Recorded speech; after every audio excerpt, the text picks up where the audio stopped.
We are now going to cover the dispensation of the Holy Ghost. Now, this is where the promises of God all culminate into what we know as grace today. All the promises of God in the Old Testament is right here where the Holy Ghost is being poured out.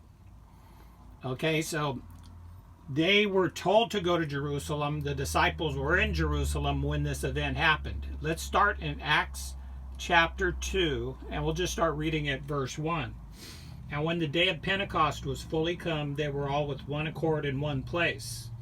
And suddenly there came a sound, not a wind, but the sound from heaven as of a rushing mighty wind, like a whoosh sound, but it doesn't say there was a wind. That's what made it weird and interesting.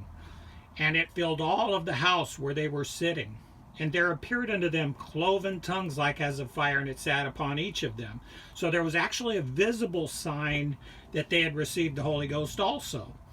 And they were all filled with the Holy Ghost and began to speak with other tongues as the Spirit gave them utterance. Now you're going to see here the tongues that they received was also the gifts, one of the 9 gifts of the Spirit, diverse kinds of tongues we'll read about in a future lesson.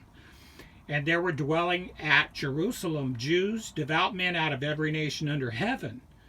And when this was noised abroad, the multitude came together and were confounded, because that every man heard them speak in his own language. So these people were from around the world, and they were all amazed and marveled, saying one to another, Behold, are not all these that speak Galileans? How hear we every man in our own language wherein we were born? So that's what the phenomenon was. They thought, these people don't know our language, and all of a sudden they do, and they're praising God in our languages, which are unique. Let's go to verse 11. Cretes and Arabians, which we do hear them speak in our tongues the wonderful works of God. So they were praising God in various known languages. And they were all amazed and were in doubt, saying one to another, What does this mean? Others mocking said, These men are full of new wine. And that's natural for people that do not have the Holy Ghost to mock people that do. They just don't understand it. There are people even in Christendom that are in the same mindset. They don't have the Holy Ghost.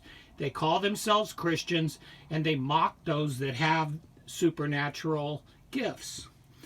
But Peter, standing up with the 11, lifted up his voice and said unto them, Ye men of Judea, and all ye that dwell at Jerusalem, be this known unto you, and hearken to my words. For these are not drunken as you suppose, seeing it is but the 3rd hour of the day, or 9 a.m., but this is that which was spoken by the prophet Joel in Joel 2:28 of the Old Testament.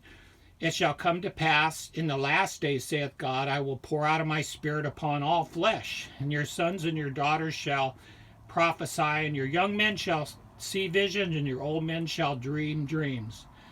Verse 18, And on my servants and on my handmaidens I will pour out in those days of my Spirit, and they shall prophesy. Now the rest, all the way to verse 21 or verse 20, this culminates, this dispensation we're in culminates in the beginning of the Great Tribulation. So that's what's in the next portion.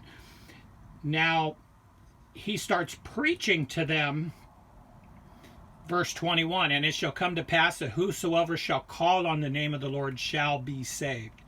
Ye men of Israel, hear these words, Jesus of Nazareth, a man approved of God among you by miracles and wonders and signs, which God did by him in the midst of you, as you yourselves also know. Him being delivered by the determinate counsel and foreknowledge of God, who God already knew this. He'd already seen this. Ye have taken and by wicked hands have crucified and slain. So he preached to them that they crucified the Messiah, their own Messiah. These people were partakers of the event that happened. They were still there from 50 days prior as they arrested Jesus and began to get ready for his crucifixion. They were the ones that consented to it. And Peter preached to them, and he preached condemnation on them. So this awesome event at Acts 2 was to bring all of these people together and get them convicted so God could show them the way to be saved. Let's go to verse 36. Therefore let all of the house of Israel know assuredly that God hath made that same Jesus whom ye have crucified both Lord and Christ. Now when they heard this, they were pricked in their heart, or they felt guilty, and said unto Peter and the rest of the apostles, Men and brethren, what shall we do?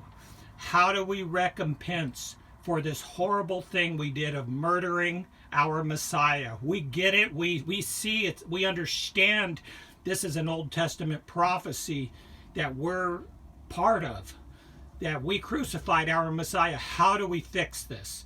Now this next page is going to be what Peter said, how to fix it. And it's not just for those 3,000 at Pentecost, it's for all mankind. This is the way to be saved.